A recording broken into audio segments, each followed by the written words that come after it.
மூத்த பத்திரிகையாளர் திரு ராதாகிருஷ்ணன் அவர்கள் இணைந்திருக்கிறார் தொலைபேசி வாயிலாக. வணக்கம் சார். வணக்கம். இப்போ ராமதாஸ் அவர்கள் பல கடுமையான விமர்சனங்களை முன்வைத்திருந்தார். தற்போதைய செய்தி, முகுந்தன் அவர்கள் தன்னுடைய பொறுப்பை ராஜினாமா செய்து கட்சி தலைமைக்கு கடிதம் எழுதியிருக்கிறார். எப்படி பாக்குறீங்க? ராமதாஸ் ஏறத்தாழ ஒரு மணி நேரம் முன்னாடி தான் சொன்னாரு, டாக்டர் ஐயா இந்த மாதிரி முகுந்தன் அதே பொறுப்பில் தொடர்வார் என்று கூறியிருந்தார். இந்த ஒரு தருணத்தில் அவர் ராஜினாமா செய்ய வேண்டிய அவசியம் கிடையாது. அப்போ என்னை பொறுத்தளவில் முகுந்தனுக்கு அந்த மென்டல் ஸ்ட்ரென்த் இல்லை என்று நான் கருதுகிறேன். அவர் தன்னுடைய அந்த பாதுகாப்புக்காக செய்திருக்கிறார் என்று நான் கருதுகிறேன். அதாவது கட்சிக்கு ஒரு நோக்கம் இருக்கிறது, அதனுடைய தலைவருக்கு அதாவது நிறுவனருக்கு ஒரு நோக்கம் இருக்கிறது. அந்த நோக்கத்துக்கு நேர்மாறாகத்தான் இன்றைக்கு முகுந்தன் செயல்பட்டு இருக்கிறார். இவர் நிச்சயமாக டாக்டரை இவர் தேர்வு செய்ததே ஒரு தவறு என்று நான் கருதுகிறேன். சார், இப்போ ராமதாஸ், அன்புமணி ராமதாஸ், இந்த இவர்களுக்கு இடையிலான அந்த மோதல் அப்படின்றது மோதலோட தொடக்க புள்ளி எது அப்படின்னு பாக்குறீங்க?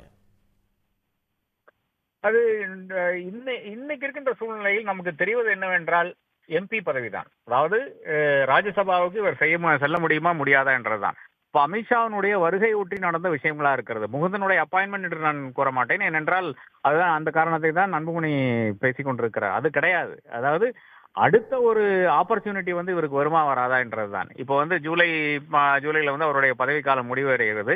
அந்த பதவி காலத்துக்கு இனி அடுத்ததாக வேற ஏதாச்சும் ஒரு பிஜேபி தன்னுடைய ஏதாச்சும் ஒரு மாநிலத்திலிருந்து இவரை ராஜ்யசபாக்கு அனுப்புமா என்ற அந்த மகனுடைய அந்த பதவி ஆசை தான் இதுக்கு காரணம் என்று நான் கருதுகிறேன். அந்த ஒரு இடத்துல தான் அவர் உள்ள வர்றாரு, டாக்டர் ஐயா உள்ள வர்றதாக நான் பார்க்கிறேன். பாஜகவோட எனக்கு தெரியாமலே கூட்டணி பேச்சுவார்த்தையை முடிச்சிட்டாங்க அப்படின்னு ஒரு குற்றச்சாட்டை முன்வைக்கிறார் ராமதாஸ். ஒரு கட்சி தலைவருக்கு தெரியாமலே அப்படி பண்ணிருக்க முடியுமா? நடந்திருக்குமா? தாராளமாக நடந்திருக்கலாம். அதான் டீலா இருக்கும் நான் கருதுகிறேன். அதாவது அமித்ஷா தமிழகத்துக்கு வரும்போது ராமதாஸும், அதாவது அன்புமணி ராமதாஸும் அந்த ஸ்டேஜில் இருக்க வேண்டும் என்றதான் அவர்களுடைய ஒரு எண்ணமாக இருந்திருக்கும். அந்த எண்ணம் எண்ணத்துக்கு நேர் எதிராகத்தான் இன்னைக்கு டாக்டர் ஐயா அந்த தருணத்தில் அந்த இதை உடைச்சு இல்லை இல்லை நாங்கள் இவர்களோட பயணிக்க மாட்டோம் என்ற ஒரு கருத்தை வெளியிடுகிறார். மகன் பொறுப்புல இருந்து நான் அகற்றுவேன் என்றெல்லாம் அந்த எச்சரிக்கையும் வெளியிடுகிறார். அப்ப அதை வைத்து பார்க்கும்போது நிச்சயமாக இதுக்கு முக்கிய காரணம் என்று பாத்தீங்கன்னா அன்புமணியினுடைய பதவி ஆசையத்தான் இருக்கும் என்று நான் கருதுகிறேன். அந்த ஒரு கட்டத்தில் தான் இவர் அந்த பேச்சுவார்த்தைக்கு முடிவில் கொண்டு வர்றார். அந்த ஒரு கட்டத்தில் தான் இவர் பாஜகவோட பேச்சுவார்த்தை முடித்துக் கொள்கிறார் என்று நான் கருதுகிறேன். அன்புமணி பக்குவப்படல, தலைமை பண்பு அப்படின்றது அறவே இல்லை, கட்சியை கண்ணாடி போல சுக்குநூறா நொறுக்கிட்டாரு அப்படின்ற கடுமையான விமர்சனங்களை எல்லாம் முன்வைக்கிறார். ஒரு பொது வழியில இது போன்ற கடுமையான விமர்சனங்கள் முன்வைப்பதற்கு என்ன காரணம் அப்படின்னு நினைக்கிறீங்க? அது மிக தெளிவாக அந்த கட்சியை இப்போ குடும்ப கழகமே ஏறத்தாழ ஒரு டெலிவிஷன் டிராமாவாக தான் நடந்து கொண்டிருக்கிறது பாமகவை பொறுத்தவரை. இதுல இது பேசுறது தவறு இல்லை என்று நான் கருதுகிறேன். இது ஏதோ இந்த கட்சிக்கு மட்டும் இருக்கின்ற ஒரு விஷயமாக நான் கருதவில்லை. நீங்க ஆந்திராவுக்கு சென்றீங்கன்னா அங்க ஜெகன்மோகன் ரெட்டியினுடைய அந்த கேஸை பார்க்க வேண்டும். வைஎஸ்ஆர்னுடைய மறைவுக்கு பிறகு நேராக இவர் டெல்லிக்கு சென்று அங்கே எனக்கு முதலமைச்சர் பதவி கொடுக்க வேண்டும் என்று ராகுல் காந்தியிடம் சோனியா காந்தியிடம் கூறுகிறார். அவர் மெசேஜ் அனுப்புகிறார். அப்ப அந்த தருணத்தில் சோனியா காந்தி அம்மையார் கூறுவது என்னன்னு பாத்தீங்கன்னா, நீங்க ரொம்ப இளைஞரா இருக்கீங்க, இந்த டைம்ல உங்களுக்கு கொடுத்து விட்டால் நீங்கள் தவறாகத்தான் அதை வழி நடத்துவீர்கள் என்று கூறுகிறார்கள். ஏறத்தாழ அதே தான் அன்புமணி கேஸில் நடந்திருக்கிறது. அதைத்தான் இப்ப டாக்டரை குறிப்பிடுகிறார். அந்த இளமையிலே 35 வயசுல நான் யூனியன் மினிஸ்டர் ஆக்கிட்டேன், அதான் பிரச்சனை என்று கூறுகிறார். அந்த தருணத்துல கூட மத்தியில அரசாங்கத்தில் இருக்கின்ற ஒரு காங்கிரஸ் நபர் எங்கிட்ட சொன்னது என்னவென்றால், இந்த வயசுல 30 வயசுலயோ 40 வயசுலயோ எல்லாம் நாங்க யூனியன் மினிஸ்டர் ஆக்க மாட்டோம் என்ற ஒரு விஷயத்தை கூறுகிறார். ஏனென்றால் அந்த பக்குவம் இருக்காது, பருவம் இருக்காது, அவர்கள் தவறாக செயல்படுவார்கள் என்ற கருத்தை அவர் மிக தெளிவாக வெளியே சொல்லியிருக்கிறார். அதைத்தான் இன்று உணர்கிறார். ஏறத்தாழ ஒரு 25 வருஷத்துக்கு பிறகு இன்னைக்கு டாக்டர் ஐயா உணர்ந்திருக்கிறார் என்பதுதான் மிக மிக முக்கியமான விஷயமா இருக்கிறது.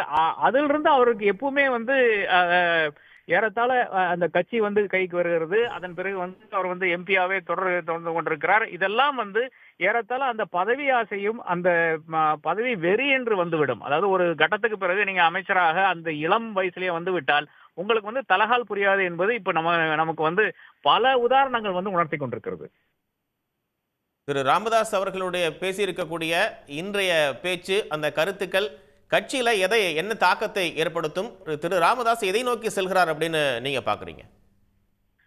கட்சி தாராளமாக இன்னைக்கு அன்புமணி கையில் தான் எனக்கு இருக்குது. அது நம்ம மிக தெளிவாக போன வாரமே நமக்கு தெரிஞ்சிருச்சு. அந்த மாவட்ட செயலாளர்கள் கூட்டத்தில் நமக்கு மிக தெளிவாக தெரிஞ்சிருக்கு. ஆனால் மக்கள் யாரோட இருக்காங்க நிச்சயமாக அது அன்புமணி ஒரு சர்வே எடுத்தால் அவருக்கு தாராளமாக தெரியும். இது ஒரு ஃபியூடல் கட்சி, ஒரு ஜாதியை சார்ந்த கட்சி.